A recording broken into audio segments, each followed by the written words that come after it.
please put your hands together for Cathy Halloran.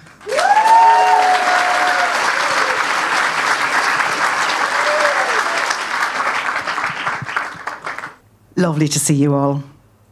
And thank you very much, Emily, for asking me to be here. Yeah, why am I here, or how am I here? Bit of serendipity, really, about how I ended up here. I blame Emily and her team. I blame a bit of Michelle Gallagher sitting here in front of me. And I also blame Professor Stephen Kinsella from UL. I was at a very important development in Limerick, the opening of the new Opera Centre. And I had done a voiceover for that, and I was very proud of the voiceover. It was a nice story to tell about how that developed. And Emily and her gang were there, and she was following me around, and Stephen was following me around after the voiceover, because the voiceover was lovely. It told the story of the old buildings that was the Opera Centre originally and their history. So Emily's there and Stephen is there, and the next thing Emily said, I wonder would you come along and talk to the Resonance Festival? And I'm going, Resonance? What? What's that? She said, well, we do a festival once a year, but anyway. And the next thing, Stephen Kinsella comes along and says, oh God, you've got to come along to the Resonance Festival. You've got to tell them how you get people to tell you their stories. And suddenly that resonated with me very much, because it's not easy to get people to tell their stories to you. So how do you do that? How do you get people's confidence and trust to tell stories? And that resonated with me when Stephen said it. And I said, you know, that's something actually I could think about and something I could talk about. So he raised what I consider one of the most difficult parts of my job, which is getting people to talk to you and tell you their stories. It's not an easy thing. It must be done with considerable conviction. And I'm going to talk a little bit about that tonight. Just a bit about myself. Journalist for 45 years. Started young. 38 years in RTE as a broadcaster, 31 years as Midwest correspondent here in what you have to admit was one of the best correspondencies you could possibly have got, because it's such a resonance for stories and resource for stories. So I've been doing that for 38 years and 31 years, and only retired last May. So that was a big deal in my life, to retire after such a long time. Before that, I was writing for the Farmer magazine. So I began my career listening to farmers. And they're the best storytellers you can possibly, because you'll be there for the week. You go down for the day and you'll be there for the week, listen to them. Then we had the practical farmers. So I started really as a rookie, telling the stories of farmers. And I still have such admiration and affection for the farming community, because they are the best storytellers and they're the most hospitable homes you can ever go into, and many is the farmer I met telling stories over the last 38 years. Okay, let's look at a few photographs. There's me, look at me, in the early 90s with my punk rock hairstyle. I thought I was it. And look at how thin I am, lovely and thin. That was me at the Beef Tribunal. Don't know if any of you remember the Beef Tribunal, you're far too young. And it just shows you how far back I go. I'm a little bit of a dinosaur at this stage. Yeah, the Beef Tribunal in the early 90s, one of the first big public tribunals, and I was assigned to that tribunal to report on it daily. Guess what? Because I had worked in the Farmer magazine. So I understood the world of agriculture. No, I did not. But anyway, export refunds, if you recall it, in the life of Larry Goodman. But yeah, that was me. And it's funny, after 38 years in RT, people still say, oh, you're the woman who worked in the Beef Tribunal. So even though I've done thousands of stories over the years, there I am with the feckin' head on me. The Beef Tribunal, yeah. And actually, the Beef Tribunal was instrumental in our history, because it was the start of the cracks in the PD Fianna Fáil government under Albert Reynolds and Des O'Malley. Then we have me in my red jacket, only in 2024, reporting on the directly elected mayor, the biggest change in local government in the history of our state. So that was unbelievable to try and do it. I had just been diagnosed with breast cancer. I had had my surgery, and I came back within a month. I was determined to report on that story. I wanted to see... thank you.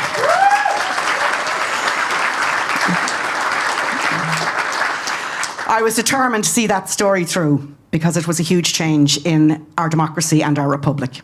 There I am then with the big red hat on me last January. Weather has become a story all of its own. Weather, there I am. I knew my days are numbered. Not days are numbered in terms of my life. Days are numbered in terms of my professional life. And I was just grabbing every story I possibly could, saying, Cathy, this will be the last time you'll do this. So the snow came down in Adair, Michelle, if you remember, and we were slipping all over and sliding. So I sent out to Adair, couldn't possibly get as far as Newcastle West. I wanted to go to the Barna Gap, and I couldn't even get there because the car would have slid the whole way down the mountain. But I got as far as Adair, and I got as far as Patrick's Well and did my snow story. But there I am, and do you know what? Believe it or not, the most nervous person in the room at the moment is me. Even though you do live TV, I never quite got over my nerves about live TV because the possibility of your flow being interrupted or whatever is so enormous. It doesn't look like it because we've got a load of tricks about performance, and I studied drama for many years, but the idea of stage fright is enormous, particularly when you're live on TV. It's all right looking at a lens. Looking at 200 people faces in front of me, live people. Anyway, that was the story last, and if you recall, the weather was pretty bad. I think it was Storm Elwyn. Yeah, anyway. So that was, yeah. So I was out in Adair in West Limerick, and yeah, we did a good job, and I was very proud of my work. I said, Cathy, stop being afraid of lives. Probably the last one you're going to do on a big weather story. Yeah, let's move on to a few nice photographs. That gentleman there is my father, Dan O'Halloran. As they say, I didn't lick it off the ground, the storytelling technique, because my father was a journalist. Dan O'Halloran, he was a news editor in RTE. Before that, he was in the Western People in Ballina. He's from the other Ballina, County Mayo. Mayo is very special to me. All my people are from there. He worked in the Western People, and then he went on to the Irish Independent, and then he went to RTE, and he was the news editor. But when they were setting up Oireachtas Broadcasting for the first time ever, which would have been the late 1980s, they needed someone of considerable editorial expertise and experience.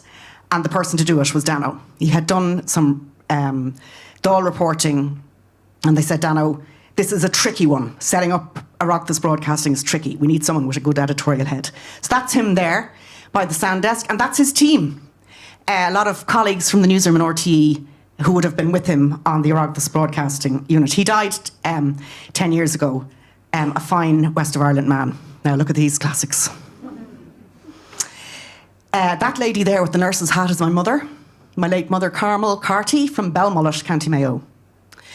And that picture arrived, that black and white photograph, arrived in my email about 2 months before I decided to leave RTE. She went at 16 years of age over to London to train as a nurse, as many young women did in those days. And she ended up being the youngest, one of the youngest district nurse in a district in London ever.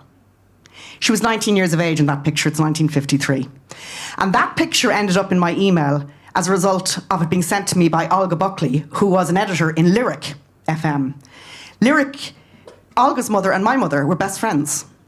But Olga had gone to London, so I had never seen her. And she said, you'll never guess, when I was going through some photos at home in the family home in AO, look what came up. I actually cried in the car when it arrived into my email. On the back it says, Dear Mary, just sending you a photograph of me on my graduation as a district nurse in London. She was a full nurse, she was a maternity nurse, but she was also a district nurse. Look at her, isn't she just beautiful? Carmel Carty. The lady beside her is Josephine Carty, my grandmother, who I never met.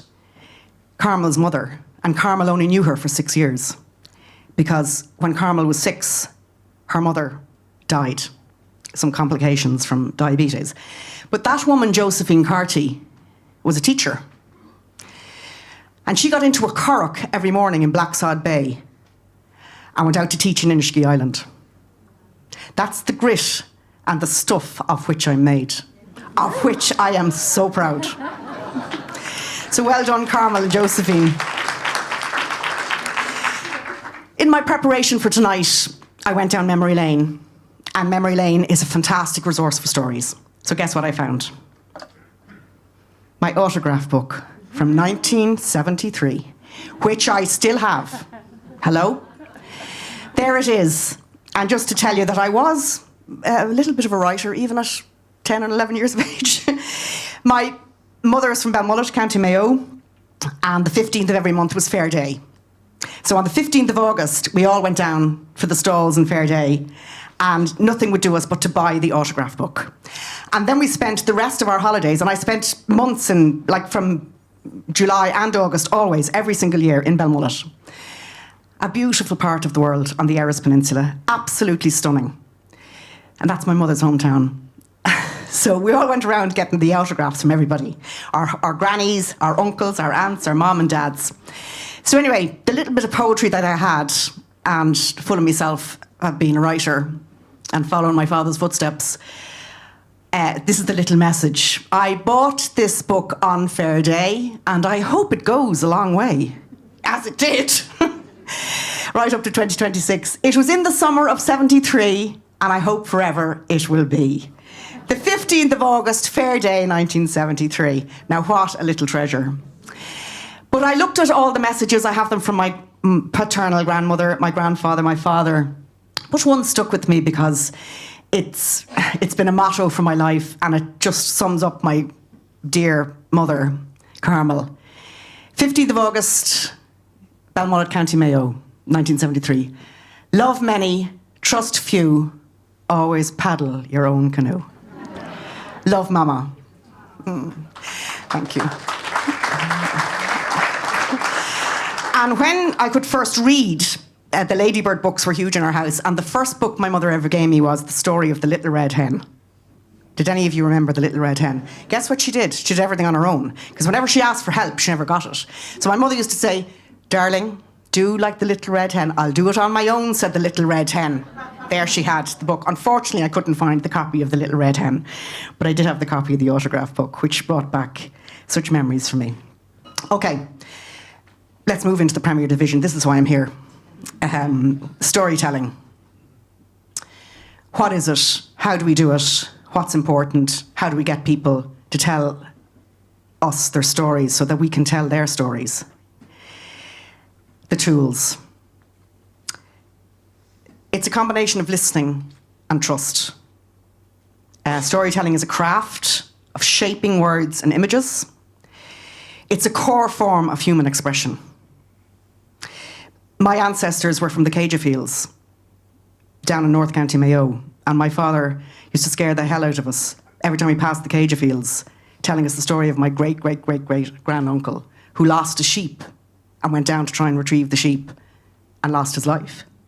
But the Healy's of Cajun Fields, they're my ancestors, so they were great storytellers.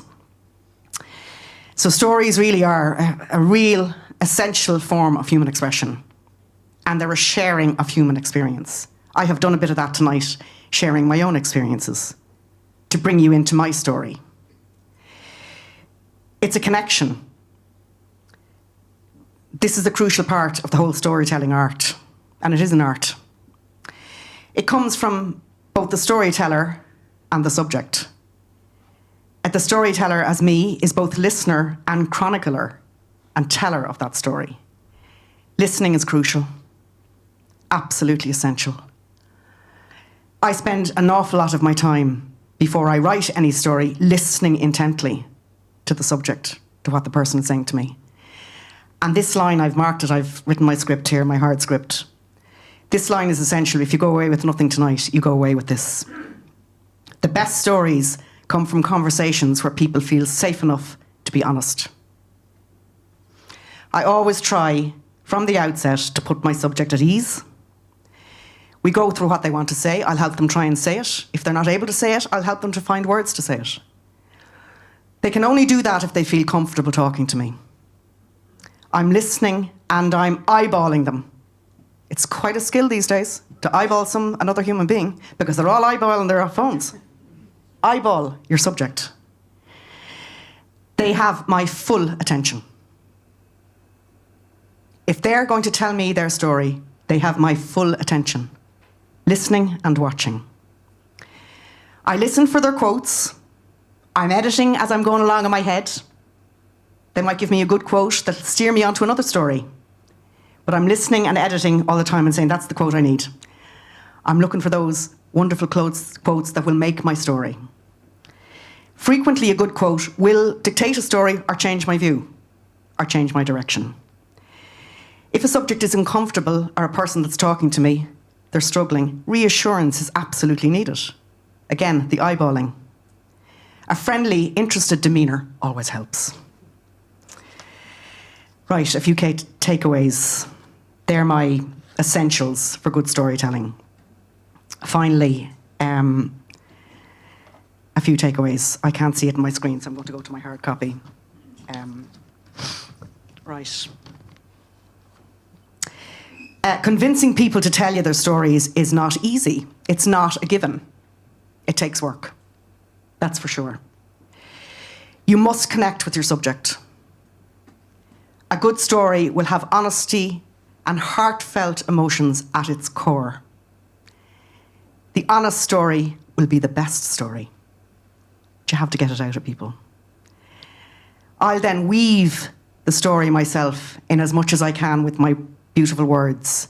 And I do love words. And I choose them carefully in the best descriptive way that I can. Stories can inform us, entertain us, educate us, sadden us and enrage us, and change our thinking. The conviction thing. You can convince somebody about something else with a good story. Every single conversation you have is not just a conversation, it's a story. Don't forget that. Look for the golden nuggets in the quotes of every conversation to make that emotional connection. It's a complex and fractured world at the moment.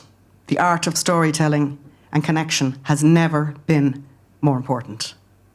Have your conversations, tell your stories, keep making connections. Thank you.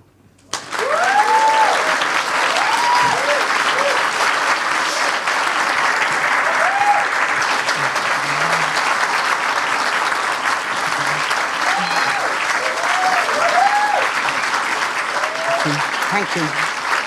Just one more thing. I was first, so and that was nerve-wracking. But I want to thank you all very much for your attention and your support. But I also want to absolutely wish the rest of my speakers tonight the very, very best in the job ahead. And thank you. Thank you for being on the team tonight.